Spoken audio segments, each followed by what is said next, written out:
I want to begin with this. Not only because it's important to know what's going on to understand the first story we discuss, but also because nothing we talk about today overshadows the importance of human safety and lives. The hate and violence against Asians surging in the US and across the world now is sickening and heartbreaking. It's sad that we have to continuously fight against hate toward a certain group, violence toward a certain group, racism, xenophobia. Like Eric Nam wrote for Time, everything about this is tragic and wrong, but this is the way it's been and continues to be. If there's anything to take away from today's video, it's the ways to help on the screen and in the pinned comment. Any money made from this video will be donated toward these funds to stop Asian hate and ultimately hate itself. An example of something that feeds into these mindsets is this horrendous thing. Let's explain this. The company responsible, Topps, is known for producing collectible cards and things like that. As many of you know, the Grammys just took place, so afterward, they decided to make things revolving around the Grammys and artists. You had Megan Thee Stallion holding her Grammy. You had Harry Styles with a depiction of his outfit during the Grammys. They decided to include BTS in their Shammies collection, as they called it. But unlike the other artists depicted, for some reason, they thought it would be funny to illustrate the BTS members beaten and bruised by a Grammy trophy as if they were horrified victims of a whack-a-mole style game. The title of these cards were Bopping K-Pop and BTS Bruisers. As you can guess, there was huge backlash against Topps for their insensitive ridicule and mockery of BTS, especially because of the current climate. The only ones that were battered with stitches and bruises were the Asian artists. Hashtag racism is not comedy began going around as this was another thing fueling hate and violence toward the Asian community. Topps eventually deleted it and came out with an apology basically saying this was not meant to anger anyone and will not be manufactured and has been removed from their website. The apology did not go over well, as many are calling it a non-apology apology. One of those "we're sorry you're offended" apologies. People are still, even right now, demanding a real, sincere apology, acknowledging and understanding what they've done wrong. Now, let's talk about BTS and the Grammys for a second. A lot of people were upset about the results, as it ended up being Lady Gaga and Ariana Grande's collaboration for Rain on Me that took home Best Pop Duo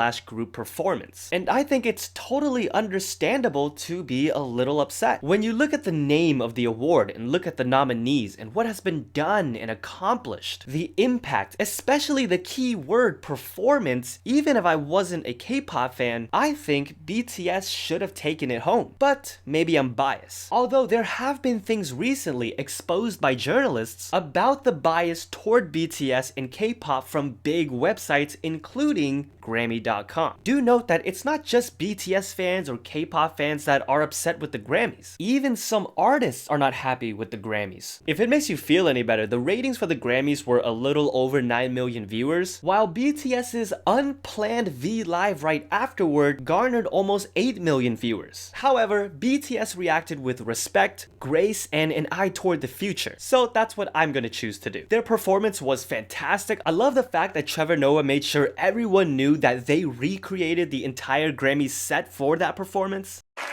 They were in Seoul, Korea the whole time. They literally recreated that whole set over there because they couldn't be here, but they wanted to be here. So then they rebuilt here over there.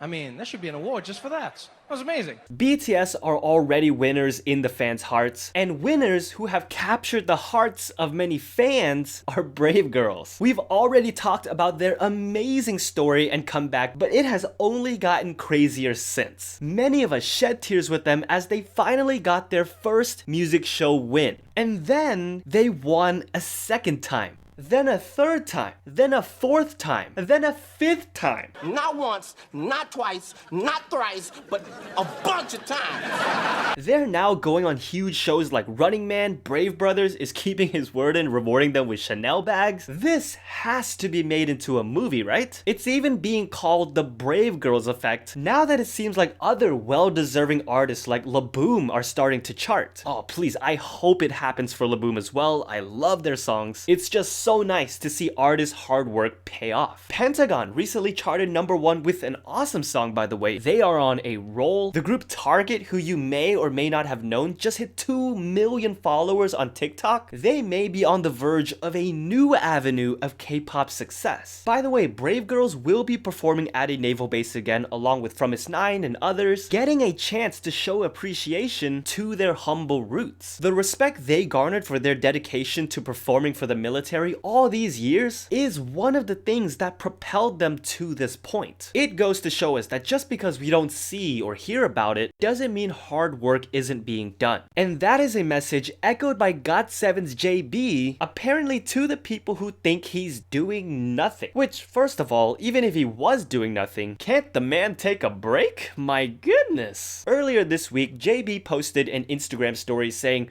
you asked what I've been doing. He explained that he wants to release songs and GOT7 songs, so he's been arranging paperwork, distribution details, studying up on trademark, copyright laws, transferring, and all the other behind the scenes details we don't always think about. The interesting part was that he said, I do not sit idly by and do nothing. A couple of other parts of the post also seemed as if he felt like he had to explain himself. On top of this, Young Jae posted on his story, do not touch our Hyung. And this really kind of confirmed that there seems to be people going after JB because they think GOT7's leader is not doing anything. There are people who are bombarding him about what company he'll sign with, and it's like, leave the man alone. I'm sure he'll announce things and move at the pace he feels comfortable. GOT7 fans understand this. Plus, he has a magazine cover coming out next month. We don't know everything he has planned right now, and even if he was on vacation, let the guy relax. BI has recently showed us that when the time is right, things will happen. Hanbin is finally back releasing music, and to make it even better, all the profits from Midnight Blue is being donated to children in need. I love seeing comebacks like this. 17 released their self-produced magazine Going, and it was MINGYU who was the creative visionary behind this project. It's great to see things from him and 17 being released after the bullying accusations against MINGYU were settled, and it ended up being a misunderstanding that has been cleared up, resolved, and concluded. And while idol SOOJIN has been facing more accusations lately, more and more people are standing by SOOJIN as she has meticulously addressed each and every accusation from her side multiple times. She has not retreated from her denials of bullying and has been thoroughly backing up her refutes against accusations and rumors. And there's another rumor we have to talk about. I first started seeing IZ*ONE's Wonyoung to sign with YG Entertainment, and I thought, that doesn't make any sense. Starship would not let that happen. Then I saw MINJU is signing with SM Entertainment rumors, and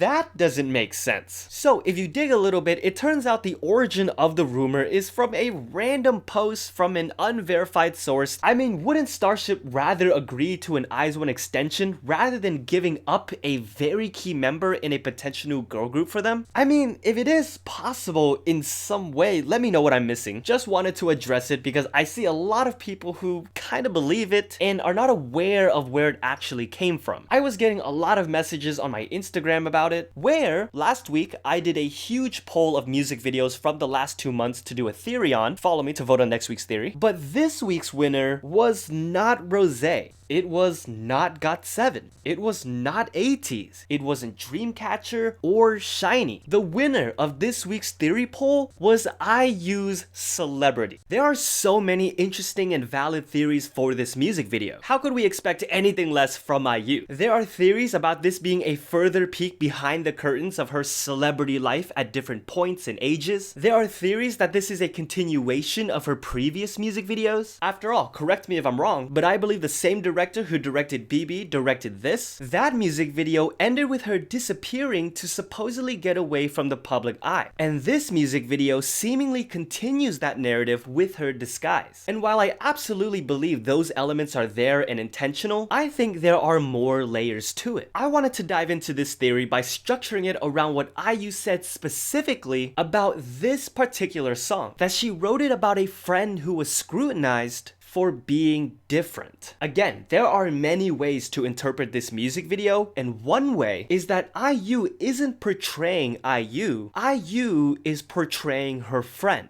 Think about it, the one who got all the unwanted attention for being different. IU mentioned this friend had a distinct taste in fashion, and in the music video, we are introduced to everyone wearing similar clothing, and then steps in IU with something that completely stands out. IU mentions that this friend was shy due to being outcasted, and that is portrayed by IU constantly running away. However, there seems to have been a point where her friend decided to be just like everyone else. After all, it's not until we see the bright clothing taken away and she starts blending in that nobody cared anymore. People ran right past her. But according to IU, because this is not who her friend truly was, it inevitably affected her. Everything that made her who she was seemingly shut down. And to truly comprehend the lyrics, we have to understand that IU wrote what she wanted to tell her friend. That it was her differences that made her special and more herself than everyone else just trying to fit in. That she is truly a star,